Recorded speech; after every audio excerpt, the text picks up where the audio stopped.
பாக்யா ரோட்ல நடந்து போய்கிட்டு இருக்காங்க.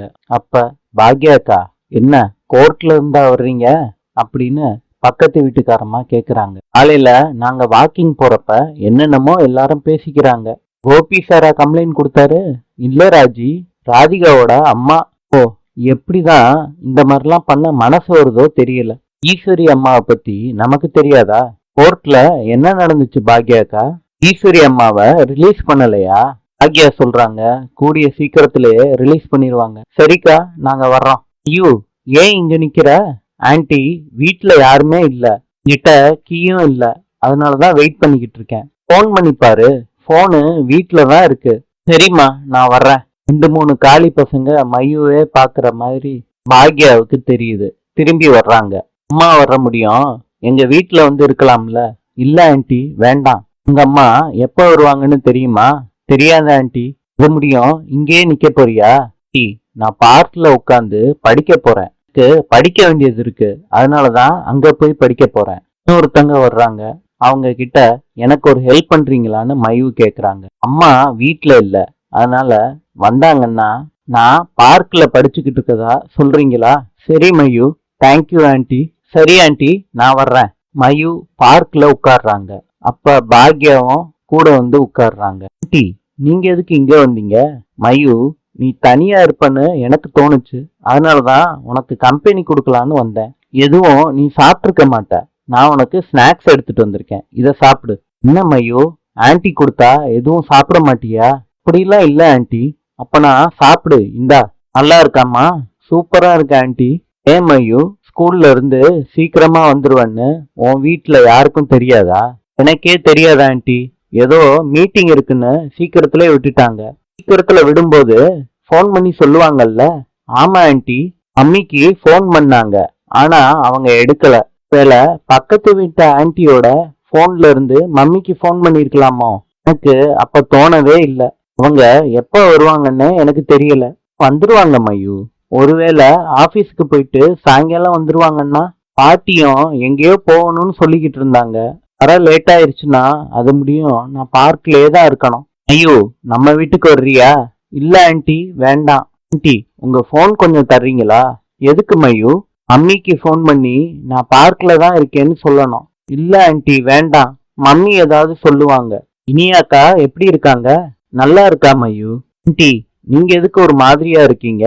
இல்ல மயு, நான் நல்லா தான் இருக்கேன். நீங்க ரொம்ப டல்லா இருக்கீங்க ஆன்ட்டி. ஆன்ட்டி, எனக்கு தெரியும், நீங்க ஈஸ்வரி பாட்டிய பத்தி தானே யோசிச்சுக்கிட்டு இருக்கீங்க. பாட்டி எப்படி இருக்காங்க? அவங்கள நீங்க பாத்தீங்களா?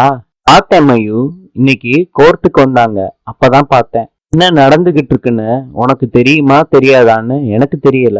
நீ சின்ன குழந்தை, நீ தெரிஞ்சுக்கவே வேணாம். ஈஸ்வரி பாட்டி அப்படிலாம் செய்யறவங்க கிடையாதுல்ல மயு. அதை ஏன் யாரும் புரிஞ்சுக்க மாட்டேறாங்கன்னு எனக்கு சுத்தமா புரியல. பாட்டிய நினைச்சு எல்லாரும் கவலைப்படுறாங்க. எப்படியாவது வெளியே கூட்டிட்டு வரணும்னு எல்லாரும் நினைக்கிறோம். ஆனா எப்படின்னு தெரியல. சரி மயு, நீ சொல்லு, 11th என்ன குரூப் எடுக்க போற? நீ என்னவா ஆகணும்னு ஆசை? என்ன மயு, இன்னும் டிசைட் பண்ணலையா? ஆன்ட்டி, உங்ககிட்ட ஒரு விஷயம் சொல்லணும். என்னம்மா, சொல்லு. மம்மி கீழே விழுந்தாங்கல்ல?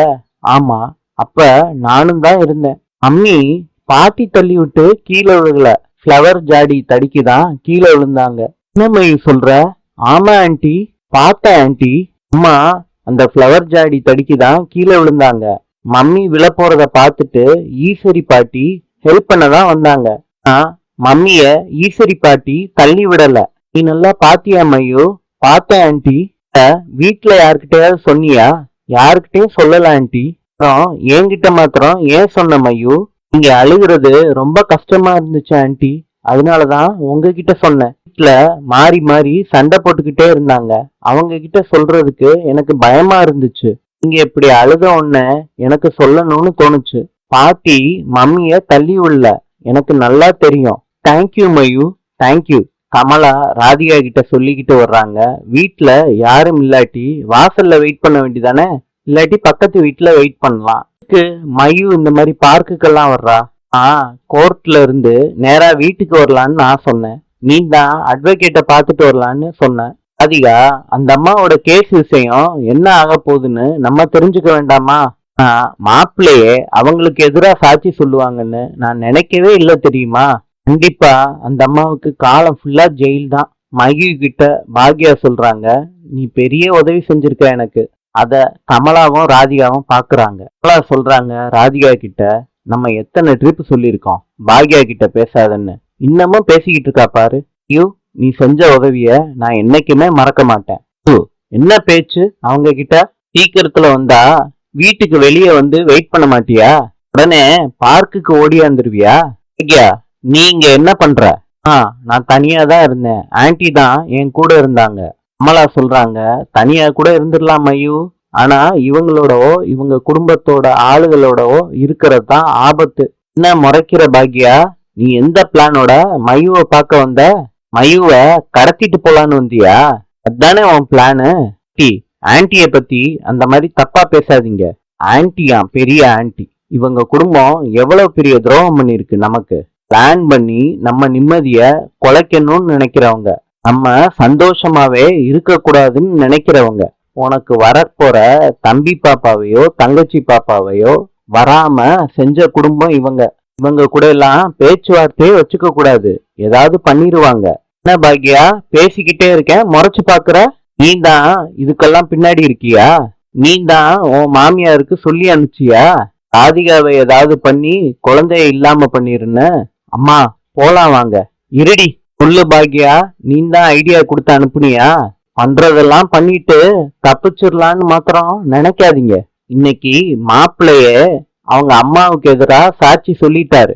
நீங்க என்னதான் பண்ணினாலும் அந்த அம்மாவை வெளியே கொண்டுட்டு வரவே முடியாது. காலம் ஃபுல்லா ஜெயிலே கிடக்க போறாங்க. அத நினைச்சு நினைச்சு நீங்க எல்லாம் அழுதுகிட்டே தான் இருக்க போறீங்க. நான் சொன்னா பழிக்கும், கண்டிப்பா பழிக்கும். அம்மா போலான்னு சொன்னேன். மயூ வா போலாம். முன்னாடி கையில ஸ்நாக்ஸ் பாக்யா கொடுத்ததா? அதுல ஏதாவது கலந்து கொடுத்தாலும் கொடுத்துருப்பா. கீழே போடு மயூ. அம்மளா தட்டி விட்டுறாங்க. மயூ, இனிமேட்டு கண்டவ கூட எல்லாம் பேசிப்பாரு, அப்ப இருக்கு உனக்கு. வா. வக்கீல் வீட்டுக்கு பாக்யா வந்திருக்காங்க. அவங்க கூட பழனிசாமியும் வந்திருக்காரு. வக்கீல் கூட டிஸ்கஸ் பண்றாங்க. எப்படி மேடம், பூஜாடி வலிக்கி விட்டதுக்கும் தள்ளி விட்டதுக்கும் வித்தியாசம் தெரியாம போச்சுங்க? சார், அந்த நேரம் பதட்டம் குழப்பம், அதனால அவங்க தப்பா புரிஞ்சுக்கிட்டு இருக்கலாம். வக்கீல் சொல்றாரு, அவங்க தப்பா புரிஞ்சுக்கிட்டாங்களா? இதுதான் சான்ஸ்ன்னு சொல்லி தப்பான கம்ப்ளைண்ட் கொடுத்துருக்காங்களா? பாக்யா சொல்றாங்க, ராதிகா அம்மாவை பத்தி எனக்கு சரியா தெரியாது. ஆனா ராதிகா தப்பான நோக்கத்தோட இந்த கம்ப்ளைண்ட் கொடுத்துருப்பாங்கன்னு எனக்கு சுத்தமா தோணல. அத்தை தள்ளி விட்டாங்கன்னு அவங்க தப்பா புரிஞ்சுக்கதான் வாய்ப்பு நிறைய இருக்கு. ஓகே மேடம், அவங்க சைடு நம்ம இப்ப யோசிக்க வேண்டாம். ஈஸ்வரி அம்மாவை நம்ம முதல்ல வெளியே கொண்டுட்டு வரணும். அதுதான் இப்ப ரொம்ப முக்கியம். மயூவோட சாட்சி தான் இந்த கேஸ்ல மேஜர் ரோல் பிளே பண்ண போகுது. மயூ சொன்னத நம்ம கோர்ட்ல சொல்லலாம்ல சார்? சொன்னா அத்தைய விட்டுருவாங்கல்ல? மேடம், நம்ம சொன்னாலாம் விட மாட்டாங்க. மயூவே நேர்ல வந்து சொன்னாதான் விடுவாங்க. அது எப்படி சார்? குழந்தைய கோர்ட்டுக்கு எப்படி கூட்டிட்டு வர முடியும்?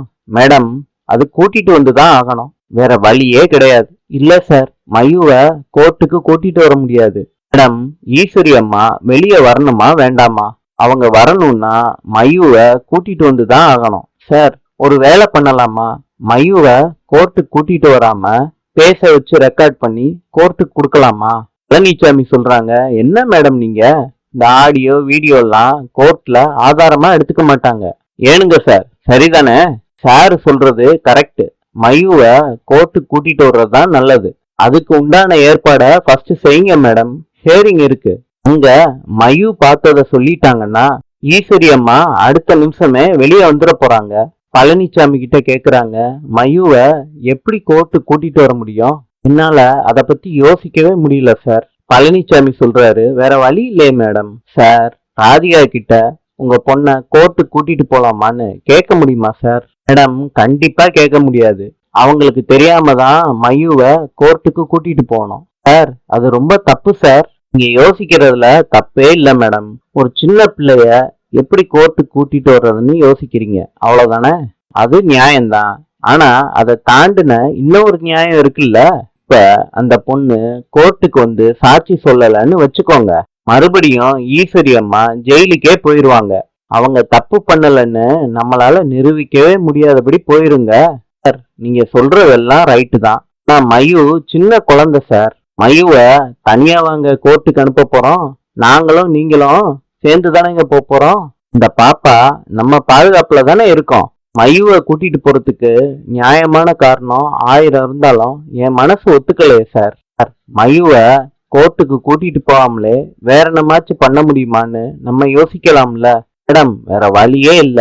எல்லா வழியும் அடைச்சதுக்கு அப்புறம் கடவுள் புண்ணியத்துல இப்படி ஒரு வழி இருக்குன்னு நமக்கு இப்பதான் தெரியுது. நீங்க இப்ப நல்லா யோசிங்க. யோசிச்சுட்டு நல்ல முடிவா எடுங்க. ஆனா என்ன கேட்டீங்கன்னா மயுவை கோர்ட்டுக்கு கூட்டிட்டு போறதுதான் சரின்னு சொல்லுவேன். வாங்க மேடம் போலாம். சுனில் கேக்குறாரு. என்னம்மா அட்வொகேட்ட பாத்துட்டியா? ஆமாடா, இப்பதான் பாத்துட்டு வந்தேன். என்னம்மா சொன்னாரு? நாளைக்கு ஹியரிங்ல நமக்கு சார்பா நடக்கும்னு சொல்லியிருக்காரு. நீ நம்புறியாமா? ஏமாமா, ஏன் அப்படி கேக்குறீங்க? பெத்த பிள்ளை முதற்கொண்டு அந்த வீட்டுல எல்லாரும் ஈஸ்வரிக்கு எதிராக தானேமா சாட்சி சொல்லியிருக்காங்க. நம்ம என்னதான் ஈஸ்வரி தப்பு பண்ணலன்னு கரடியாட்டம் கத்துனாலும் நம்ம கிட்ட சாட்சியோ ஆதாரமோ இல்லையேம்மா. எதை வச்சுமா அவங்க வெளியே விடுவாங்க? இத்தனை வருஷமா நான் ஈஸ்வரி கூட வாழ்ந்திருக்கேன். அவளை பத்தி எனக்கு தெரியாதாம்மா? அவ தப்பு பண்ணலன்னு நான் சொல்றதையோ நீ சொல்றதையோ இந்த கோர்ட்டு ஏத்துக்காதுமா. இதுக்கு சாட்சி வேணும், ஆதாரம் வேணும். அது இல்லாம நம்மளால ஒண்ணுமே பண்ண முடியாதுமா. ஆமா, இதுக்கு நான் ஒரு யோசனை வச்சிருக்கேன். ஈஸ்வரிய வெளியே கொண்டுட்டு வர முடியும்னு எனக்கு தோணல. அதுதான் சாட்சிக்காரன் காலில் விழுகிறதுக்கு பதிலா சண்டைக்காரன் காலில் விழுகிறது ரொம்ப நல்லதுன்னு எனக்கு தோணுது. நான் போய் ராதிகாவை பாக்குறேன். ஈஸ்வரி மேல கொடுத்துருக்க கேஸ எப்படியாவது வாபஸ் வாங்கிருன்னு அவகிட்ட கேக்குறேன். அத்தா, நீங்க சொன்னா அவங்க கேட்பாங்களா? ராதிகா காலில் விழுந்தாவது நான் கேஸ வாபஸ் வாங்கிருன்னு சொல்றேன். எனக்கு வேற வழியே தெரியல. ஆத்தா, என்ன பேசிக்கிட்டு இருக்கீங்க? நீங்க எதுக்கு யாரோ காலில் போய் விழுகணும்? ராண்டி, ஈஸ்வரி ரொம்ப முக்கியம். வெளியே வரணும். நான் போய் பாக்குறேன். அம்மா இருங்க, நீங்க யாரு காலிலையும் விழுக வேணாம். அத்தை கண்டிப்பா வெளியே வந்துருவாங்க. எப்படிம்மா? எப்படின்னு எனக்கு தெரியல. ஆனா எனக்கு தோணுது அத்தை கண்டிப்பா வெளியே வந்துருவாங்க. அம்மா, நான் போய் பேசி பாக்குறேன்னு. வேண்டாம், நீங்க போக வேண்டாமாமா. அத்தைய வீட்டை விட்டு வெளியே துரத்தி இருக்காங்க. அதுவும் இல்லாம கேஸ் போட்டிருக்காங்க. கோர்ட்டுக்கு வந்து அத்தை தான் தள்ளினாங்கன்னு எல்லாரும் முன்னாடியும் சாட்சியும் சொல்லியிருக்காங்க. நீங்க போய் அவங்க காலில் விழுகுறீங்களா? அவங்க கிட்ட பேசுறதுக்கு என்ன இருக்கு மாமா? எதுவுமே கிடையாது மாமா. ஆமா, நம்ம பாத்துக்கலாம் மாமா. பாக்யா, நான் சொல்றத கேளு. வேண்டாம் மாமா. இல்ல, தாத்தாவை கூட்டிட்டு போய் படுக்க வைடா. சரிம்மா, போங்க மாமா, போய் ரெஸ்ட் எடுங்க. செலியன் பாக்யாவை கூப்பிடுறாங்க. ஒரு நிமிஷம் வாமா, வந்து உட்காரு. நீ அட்வொகேட்டை பாக்குறதுக்கு முன்னாடியே நான் அவர்கிட்ட பேசினேம்மா. எப்படி இருந்தாலும் 4-5 வருஷம் தண்டனை கொடுப்பேன்னு தான் சொல்றாங்க. எழில் சொல்றாரு.